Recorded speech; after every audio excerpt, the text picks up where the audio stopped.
زیادہ تر باتیں ہو گئی اور کافی ویمن موومنٹ اور این جی اوز دونوں کو دیکھا گیا. مجھے یہ کہیں لگتا ہے کہ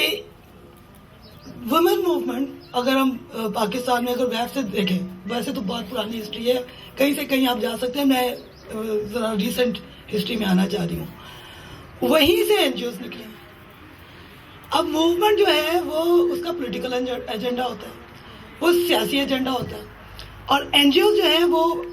بنیادی طور پہ جو ٹرم ہے non governmental organizations, social service ان کی بنیاد ہوتی ہے. اور آپ اپنی جب اس کو رجسٹر کراتے ہیں تو لکھتے ہیں کہ ہم نان پروفٹیبل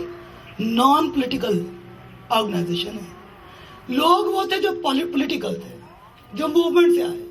اور ضیاء کے زمانے میں جو ہے وہ ایک دم یا تھوڑا سا پہلے جو ہے وہ یہ نکالے گئے, اور جو لیفٹ کے پہلے سیاست میں نکالے گئے, جو ٹیچرز تھے, جو استاد تھے, اور پھر انہوں نے کہا تو کیا اب کیا جائے, تو اکٹھے ہوئے, ویب بنی, اور پھر آرگنائزیشن بننا شروع ہوئی, این جی اوز. تو جب تک وہ جنریشن رہی تو شاید کسی نہ کسی حد تک, کیونکہ سیاسی دماغ تھا, سیاسی ان کی ایک جرنی تھی, تو وہ اس کے اندر نظر آتا رہا. اب مسئلہ یہ ہے کہ یہ انالائز بھی کرنا ضروری ہے کہ پچھلے 30-35 سالوں میں اس ملک میں کون کون سے نئے فیکٹرز, کون کون سے نئے کیریکٹرز. اچھا, نہ صرف یہ کہ پولیٹیکلی, ایون آپ دیکھیے کہ انٹرنیٹ آ گیا, اب آپ کا بہت سارا ایکٹیویزم ہے وہ سڑکوں پہ ہوتا ہے, نہیں ہے وہ سوشل میڈیا پہ ہوتا ہے. تو چیزیں ان کو بھی دیکھنا چاہیے کہاں پہ اسکیٹر کیسے ہوئے. اور این جی او کا جو ڈونر کی بنی بات کر رہی ہیں, بالکل ٹھیک بات کر رہی ہیں کہ شہناز نے کہا کہ ایسی بھی بات نہیں ہے کہ سارا کچھ ہم جو ہے وہ ڈونر کے ہر ایجنڈے کو مانتے ہیں. وہ ڈیفینیٹلی اتنے کرور طریقے سے ایجنڈا آپ کو دیتے بھی نہیں ہیں, لیکن ایک طریقہ ہے, جو پیسہ دے گا وہ ایجنڈا دے گا. اور کہیں نہ کہیں آپ کو تو لگتا ہوگا کہ نہیں بھائی ہم نے تو یہاں بھی روک دیا ان کو, یہاں بھی یہ کہہ دیا, لیکن بہت سی آپ کی جو بنیادی سیاست تھی اس کو وہ سپرسیڈ کر دیتے ہیں بڑے گریجولی, بڑے اطمینان سے. اب آپ دیکھیے آپ کے این جی اوز میں یہ جو پیڈ ایکٹیویزم کی بات ہو رہی ہے, ہم جیسے لوگ تو پھر بھی آ جاتے ہیں, آپ کے بہت سارے ورکرز جو این جی اوز کے وہ نہیں آتے, اور وہ کھلے کہتے ہیں کہ 5 بجے ہمارا ایکٹیویزم ختم ہو جاتا ہے, 6 بجے ہمیں بس بلائیے, سیٹرڈے کو کوئی نہیں آتا, اور سنڈے تو کچھ کیجیے. تو اور بالکل وہ 9 سے 5, اور آپ کا پروجیکٹس میں آپ نے پارٹنرشپ کی, ماریا نے بات کی کہ ڈونر کہہ رہے ہیں کہ ہم پارٹنر ہیں, پر آپ یہ دیکھیے کہ یہ جو بڑی این جی اوز ہیں جو سی بی اور کمیونٹی بیسڈ آرگنائزیشن سے کام کرتی ہیں, وہاں بھی یہی مسئلہ ہے. اگر جو رول ڈونر آپ کے ساتھ کر رہا ہے آپ جا کے ان کے ساتھ کر رہے ہیں, ڈونر آپ کو ایجنڈا دے رہا ہے آپ ان کو جا کے ایجنڈا دے رہے ہیں, ٹھیک ہے. اب اچھا, اور دوسرا ایک ڈینائل میں شاید ہمیں نکلنا چاہیے جو این جی اوز میں کام کر رہے ہیں, کہ یہ انٹرپرینیورشپ بن چکی ہے, یہ بزنس ہے. اب مسئلہ یہ کہ ایک طرف انٹرپرینورل ہے, آپ نے لوگ رکھے, بہت ساری این جی اوز نے جو کہ میں نام نہیں لینا چاہتی کیونکہ ہمارا یہ تھا کہ جی اسٹیٹ ڈپارٹمنٹ جو ہے اس سے یو ایس ایڈ سے پیسے نہیں لیں گے, اس کی اصولی ایک موقف تھا. توڑا لوگوں نے, اور کیوں توڑا کہ بھائی ہمارے پورے پاکستان میں یہ اسٹرکچر ہے, اتنے لوگوں کو ہم نے رکھا ہوا ہے, ان کو کہاں بھیج دیں, یو ایس ایڈ سے منی لی, اپنا پرنسپل اسٹینڈ سے ہٹے, اور جو نہیں ہٹے ہیں وہ یہاں پہ نیلم بیٹھی ہی ہیں, اور اثر بھی آپ کے سامنے ہی ہے. لیکن جنہوں نے کیا وہ فلرش کیا, پھر پیسے آئے, اور انہوں نے وہ رول ڈونر کا جو ہے وہ کر لیا. تو یہ سب چیزیں ہیں, اور ویمن موومنٹ ویب کام کر لیا. اگر میں تھوڑا سا صرف جلدی سے اس پہ کر دوں کہ ویب کی ایک اسٹرینتھ بالکل ہے. انیس نے کہا کہ آج بھی ویب کی اسٹیٹمنٹ آتی ہے تو میٹر کرتی ہے,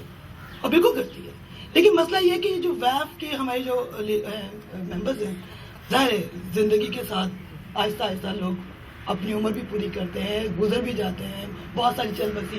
ہر ایک نے جانا ہوتا ہے. تو آگے کیا, کیوں نہیں آ رہے لوگ؟ اچھا, میں تو ہوں خیر اس کا ایسا, لیکن جو میری ایج کے باقی لوگ ہیں, ہم جو مجھ سے چھوٹی ہیں, جن کو میں گھیر کے لے کے آتی ہوں, وہ کچھ دیر کے بعد چلی جاتی ہیں. تو تھوڑا سا مجھے لگتا ہے کہ اسپیس ہمیں اس کو انڈرسٹینڈ کرنا پڑے گا کہ یہ 83 نہیں ہے, 2013 ہے. 2013 کے اپنے مسائل, میں نے جیسا کہا بہت ساری چیزوں میں تبدیلی آئی ہے, کیریکٹر, ایکٹرز, اور بہت ساری نئی جو ڈیولپمنٹس ہیں موبائل فون ہے اور انٹرنیٹ ہے اور بلیک بیریز ہے، پتہ نہیں کیا کیا وہ سب. تو آپ اسی میں یہ نہیں کہہ رہی کہ پرنسپل پہ تو ڈیفینیٹلی آپ ڈس ایگری یا اس پہ تو کمپرومائز نہیں کر سکتے ہیں، لیکن جو ایکشن ہے اس میں تھوڑی سی فلیکسیبلٹی ہمیں جب تک ہم نہیں دکھائیں گے تو بڑا مشکل ہے. خود ہماری اب مطلب ویف کی میں بات اگر کروں تو جو ممبرز ہیں ان کی اپنی اگلی نسل، ان کی بھانجیاں، بھتیجیاں، بیٹیاں وہ ہونے کے لیے تیار نہیں. اور دوسرا جو طبقہ اگر آپ کہیں مڈل کلاس یا لوور مڈل کلاس اربن طبقہ ہے وہ ڈر جاتی ہے ویسے کہ یار ہمیں تو انگریزی نہیں آتی، ہمیں تو یہ لفظ ہی نہیں آتے، ہم جا کے کیسے ان کے ساتھ بیٹھ کے بات کریں. اور جو آپ کی اگلی جنریشن ہے وہ کہتی ہیں کہ ایک تو یہ کیا انہوں نے سارا بیکار کام کیا، اور ان کی ایک وہ بہت ہو سکتا ہے ایکٹیو ہوں لیکن وہ بیٹھی کمپیوٹر پہ ایکٹیوزم کر رہے ہیں. ان کا خیال ہے کہ سڑکوں پہ نکلنا اور کسی حد تک ٹھیک بھی ہے، کیونکہ جیسے میں نے کہا کہ آپ کے زمانے میں تحریک طالبان نہیں تھی، آپ کے زمانے میں ٹھیک تھا، رائٹ ونگ بہت اسٹرانگ تھا، یہاں پہ تو آئیڈیالوجی کے پاکستان کے بننے کے فوراً بعد ہی آ گیا، لیکن اس طریقے سے بلاسفیمی پہ کوئی مرڈر نہیں ہو جاتے تھے. اتنا مشکل نہیں ہو گیا تھا کوئی بات کرنا کہ آپ کے اوپر بلاسفیمی کا ایک تلوار جو ہے جتنی شدت سے آج لٹک رہی ہے اور جتنی اس کو لیجیٹیمیسی مل جاتی ہے سوسائٹی میں. ہاں جی انہوں نے تو کہا تھا. اب سلمان تاثیر آج تک جو ہے اس کی اپنی پارٹی کھل کے یہ کہنے کے لیے تیار نہیں ہے کہ وہ مرڈر ہوا.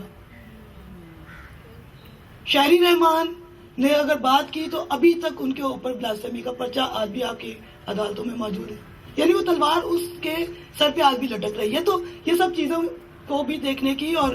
شاید بنی میں یہ کہوں گی کہ یہ آپ کا جو ریسرچ ہے بالکل ٹھیک ہے، بہت ساری چیزیں سب کو بٹس اینڈ پیسز میں پتہ ہیں،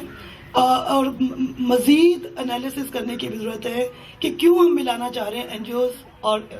وومن موومنٹس کو. میرا خیال ہے اب یہ دو سپریٹ جو ہے وہ اینٹیز بن چکی ہیں، اور اس ڈینائل سے نکلنا چاہیے کہ ہم این جی اوز بھی چلائیں گے اور سیاست بھی کریں گے. یہ کہیں پہ ہمیں شاید اس کو فرق کرنا پڑے گا. Thank you.